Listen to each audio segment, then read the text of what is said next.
Don Lewis coming to you from the beautiful metaverse, and more specifically from beautiful Danville, Illinois, homeland of the Corellian tradition. And this is Midday with Reverend Don. Welcome. And as you know, if you follow Midday with Reverend Don, you can communicate with me directly by typing your questions or comments on whatever platform you're watching on, and they will show up here in my chat room, and we can talk together. And as I've said many times, I find that one of the most appealing parts of this broadcast. So today we're going to continue our conversation about tarot. But first, I once again want to point out the arrival of the Corellian Book of the Dead. The first ones are going out in the mail today. There'll be more mailed presently. Hello to Rev Michael in the chat room. Um, and yeah, we're in the process of packaging and mailing. It'll take a few days for all of them, but your book should be to you soon. The exceptions to that are some of the international orders, which will take longer simply because of international shipping. But they will still be to you soon compared to not. Um, so we're busy working on that. My other project last night was organizing a new tie cupboard because, as you can see, I like my ties. I managed to get them all in one tie, and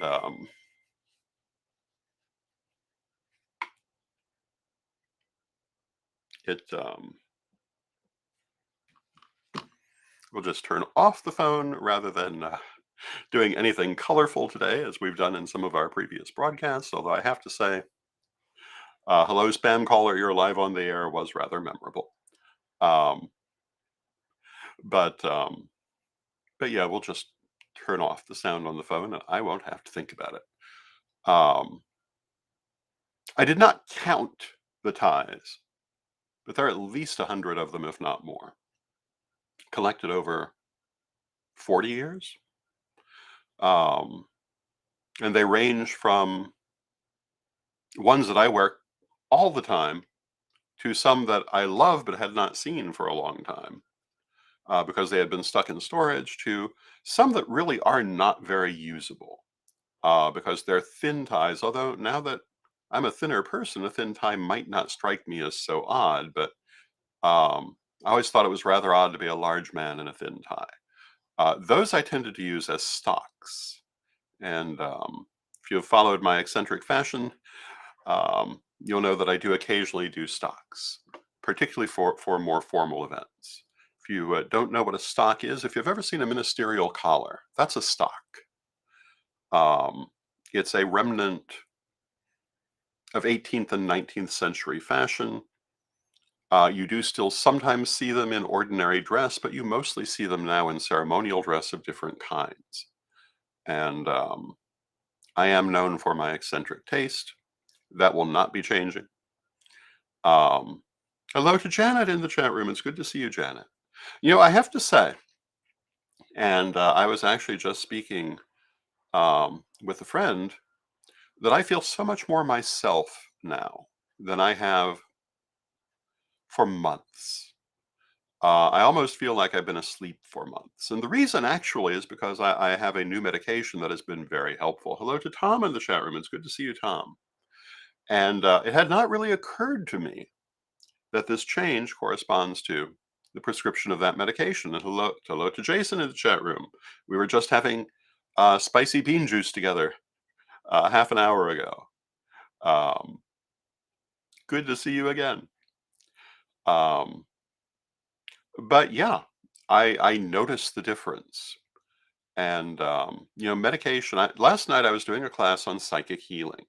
I did make it a point to emphasize psychic healing can be very powerful. It can be very useful. You don't want to use it to replace medical healing because medical healing can also be very powerful and very useful.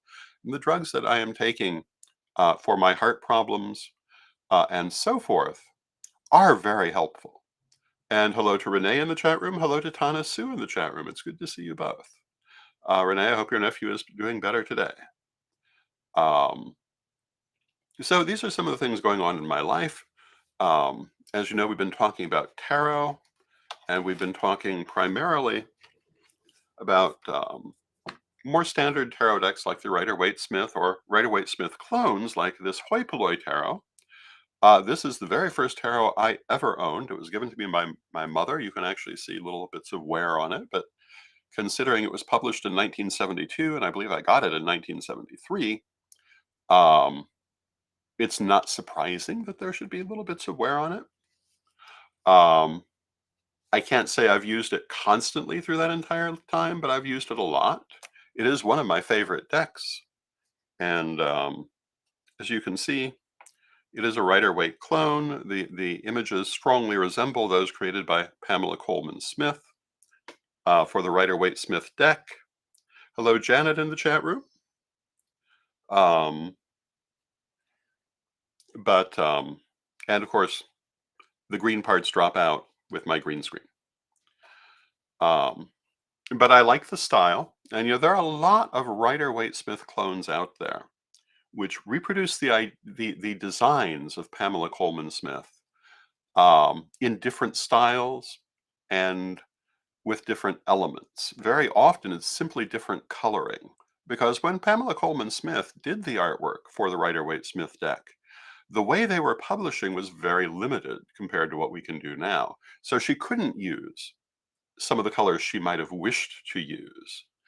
Um, Her black and white illustrations are stronger than the original color illustrations because they could only use a very small number of colors. And but the Rider-Waite-Smith clones get far more artistic. Um, I'm not generally thrilled with Rider-Waite-Smith clones, but I do have a very soft spot for the Hoi Polloi deck because, again, it was my first. I tend to prefer more original decks, and one of the things we were going to talk about are oracle cards. So I'm going to take a moment and throw in a few words about oracle cards, although I want to talk today more about the physical reading of the cards. But an oracle card, if you don't know what is meant by that term, is a divinatory card system that is not part of the tarot lineage. Tarots have certain things in common, like having a major arcana and minor arcana. They do have a wide range of variation within that, um, including differences in what the major arcana cards are, what the number is, etc. And this has been true from the very beginning of tarot. For a couple of hundred years, they became very uniform, but they didn't start that way, and they're not that way now. They have sometimes quite a bit of variation. For example, the Tarot of Hecate has 100 cards, but this is reminiscent of some of those Renaissance decks at the very beginning of tarot. And the Infinite Tarot has an infinite number of cards. But I would still consider it a tarot system, although it kind of rides the border between tarot and oracle cards. But oracle cards are those kinds of card reading systems that come from other backgrounds. For example, rune cards. Um, I remember my good friend, pardon me for a moment. My good friend Rosemary Fletcher had an interesting deck of cards based on palmistry. And each of the cards had a hand with the lines in the hand, and they were each emphasizing different lines, different features you would find in a hand. And you could read it this way through cards, um, which was one of the more unusual decks I have ever seen. Um, Certainly not a traditional part of palmistry, but a very interesting application of palmistic knowledge. So it shows what all can be done with cards. I believe there are Yi Jing cards. I've myself designed a set of Yi Jing cards. There are rune cards. I've done that too. Um, all kinds of cards that are not strictly speaking tarot. Although, as I say, because of the nature of the infinite tarot, the ones I've done I consider to be part of tarot, but it's stretching the definition. But then if you follow my work, you know that I always stretch definitions. I don't like tight definitions. Um, And I think if we look at nature, and I was always taught if you want to understand God, look at nature, however you define God. That is God's direct creation, not our interpretation.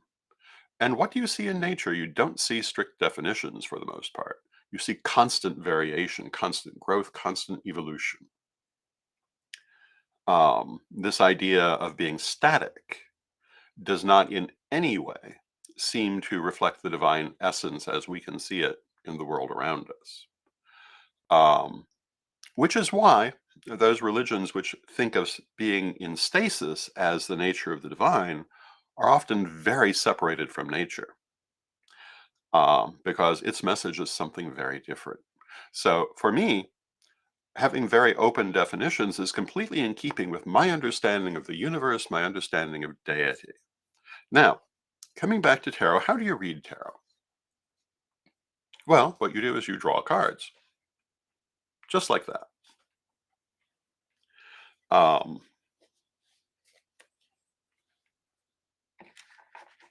how you draw them is open to variation. Some readers like to shuffle their own cards and then start drawing for the reading. Some people like their client or the person they're reading for to shuffle the cards. I'm one of those. I want the client to shuffle the cards, get them good and confused, and let the cards get to know them. And then more often than not, I'll ask the client to draw the cards, or sometimes I'll draw them myself. And for me, I draw them from anywhere in the deck. And hello to Ishika in the chat room. It's good to see you, Ishika. Um, Other people have other ways of doing it. Some people have very complex ways of doing it.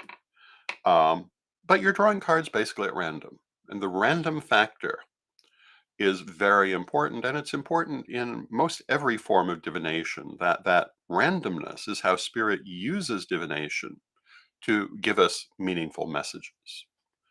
And our understanding of the symbolism of the systems we're using is how we interpret them. Um, so however you draw your cards, you then have to lay them out and interpret them.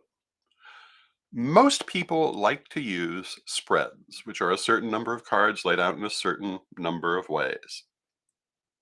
And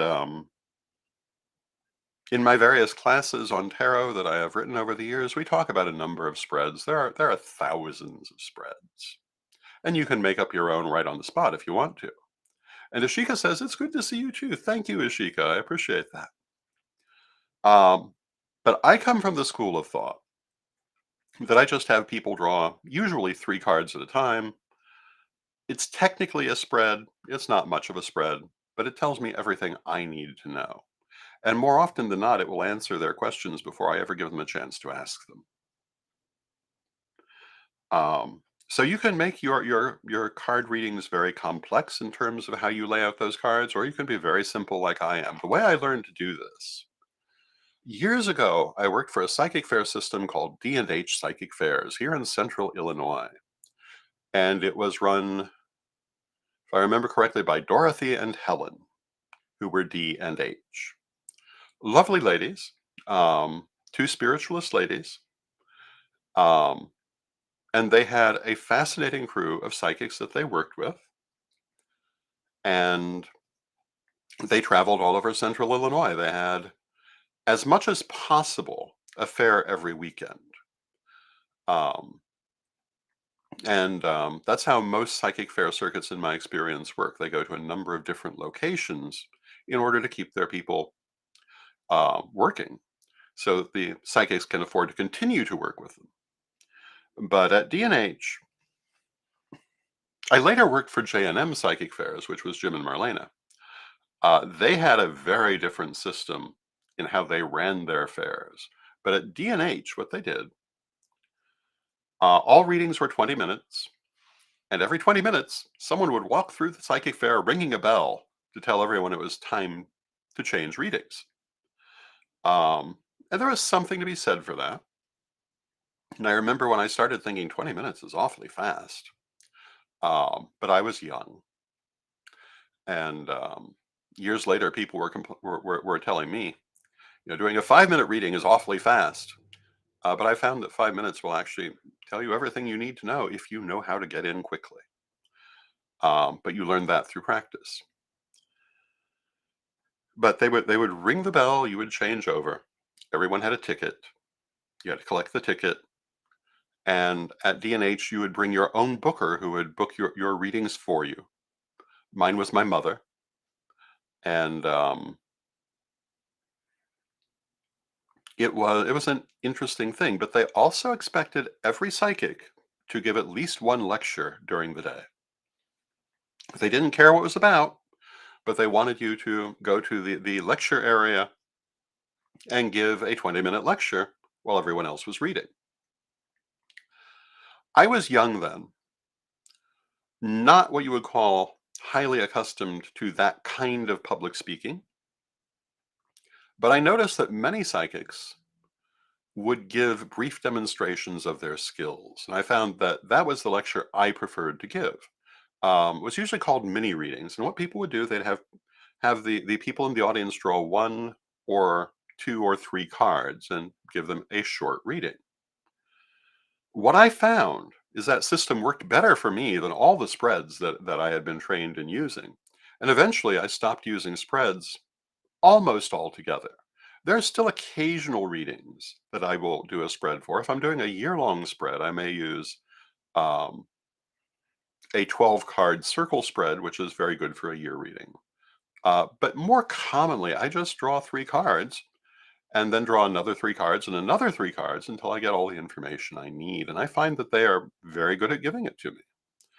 And I don't think that reading needs to be any more complicated than that. So what I'm going to do is I'm going to give you a general reading for the world of three cards.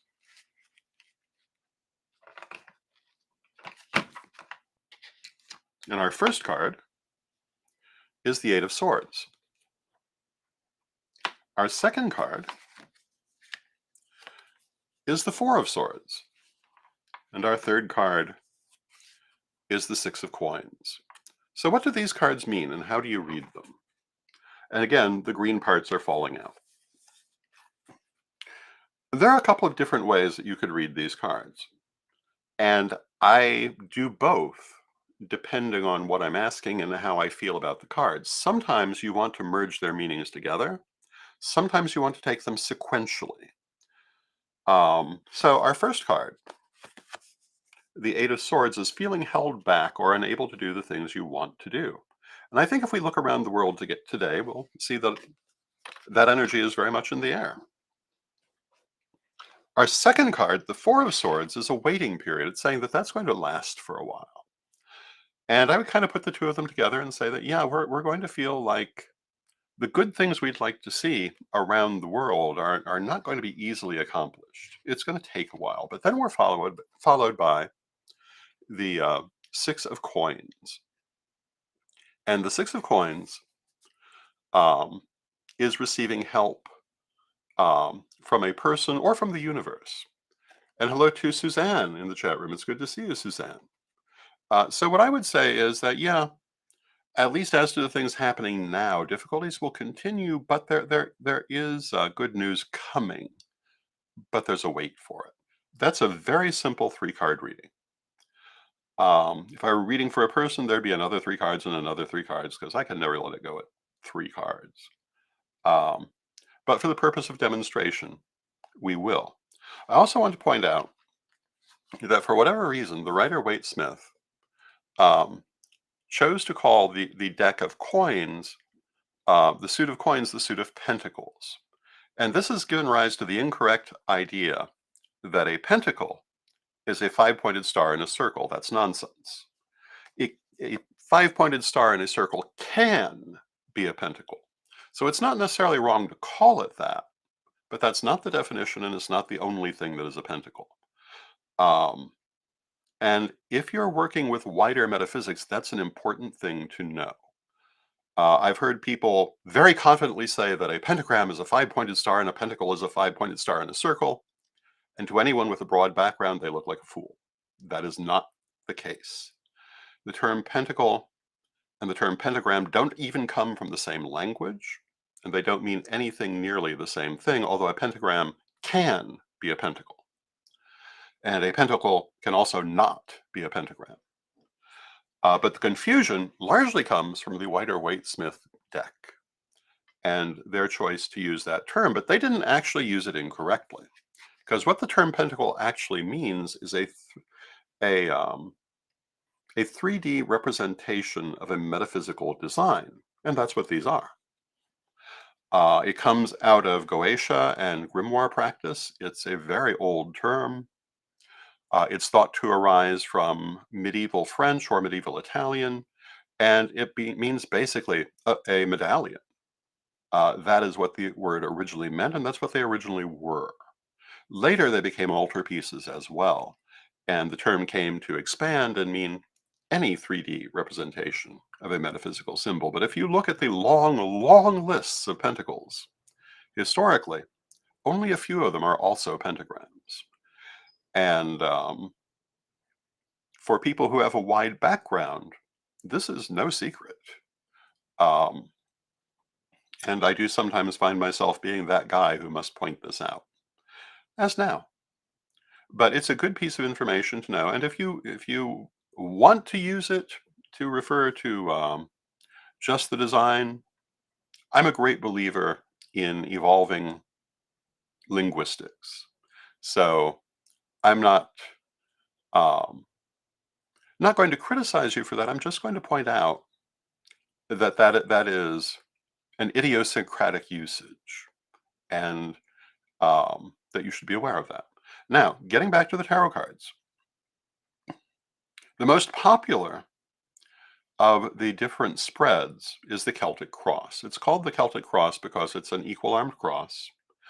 Um, the way it's interpreted varies, but basically you have a center card with a crossing card, and then one card for each direction. The way that I was taught to read these, the center card is the issue. The crossing card is anything that might be blocking that issue or helping that issue, depending on the circumstance. The top card is the past. Um, the card to what would be the east is the future. The card to what is the south is the ideal outcome. And the card to the west is the actual, most likely outcome. I say most likely because, as we were saying yesterday, oh no, we were saying it last night in class. But anyway, we were saying these things are not written in stone. Part of the reason for getting readings is that the most likely outcome can be changed to the best outcome through the proper actions. So that's how I was taught to read the Celtic Cross. And then to the side, there are usually four more cards, um, which add additional meaning. Um, where you're standing at that moment, the emotional um, circumstances, the spiritual circumstances, and again the ultimate outcome. Um, at least that's how I remember it, because I haven't used that spread for many years. But I used to use it all the time when I started. There are dozens of other spreads. And when you're beginning to read, they may be very helpful. When you've read for a long time, it might be comforting to use them. But like I say, I found I just draw the cards randomly and go by their meanings, and they tell me everything I want to know. I don't have to go through elaborate systems. Now, sometimes people like to see those elaborate systems, but I haven't found my clients disappointed in the simplicity, particularly when they end up with 100 cards laid out in front of them, which has been known to happen. So this is a little bit about how you physically read the cards. Now, before I draw any cards, before I have the person shuffle the cards, I first shuffle them and cleanse them of all previous influences. Any previous readings I've done, anything going on in the atmosphere, so to speak. And then I have the person shuffle the cards and we draw the cards for the reading. I do the same thing after the reading, even though I know the next client is also going to have this same system that starts with me shuffling and cleansing the cards, but I don't feel they can be cleansed too often. I think the more, the better. And that actually is a piece of advice I would give you for all kinds of psychic work. The more cleansing, the better. The more clear you keep your energy, the better. The more clear you keep your tools, the better. And if you sometimes feel like you're doing a little too much, you're not. Another thing that I was taught early on and still sometimes do, I always clear and release my energy. But sometimes, even in the reading, you may find it necessary to clear and release your energy because depending on what's all going on, it can be very strong. And it can be so strong that it may be disruptive. That, in my experience, doesn't happen too often, but particularly when you're first beginning and you're not as accustomed to the energy, it's something that may happen. And the way you deal with that, you run light through and you cleanse that energy. And you let it pour down out of you like water pouring down through your arms and your legs, out through your hands and your feet, going back to the universe. Very effective. A couple of other things I was taught early on, which are true and are also a little on the side of superstition. Um, I was taught that you really should not be crossing your arms or your legs when you're doing a reading because it makes it harder for the energy to move through. I do believe that's true, but after the beginning stage, I don't think it's really all that important. But when you're first beginning, making sure all of that is open, I think, is very important. And I still abide by it for the most part. And I was taught that if you're in any situation where you're receiving energy from someone you don't want to be receiving, even if it's just the feeling, crossing your legs or your arms is one way to help keep it out. There are also, of course, far more draconian ways to do that, like surrounding yourself with a shield. And in fact, you should, but this is a different program, should do shielding on a regular basis. It's a very important part of psychic hygiene. But when you're a reader, it's more important because you're dealing with all these people's energy.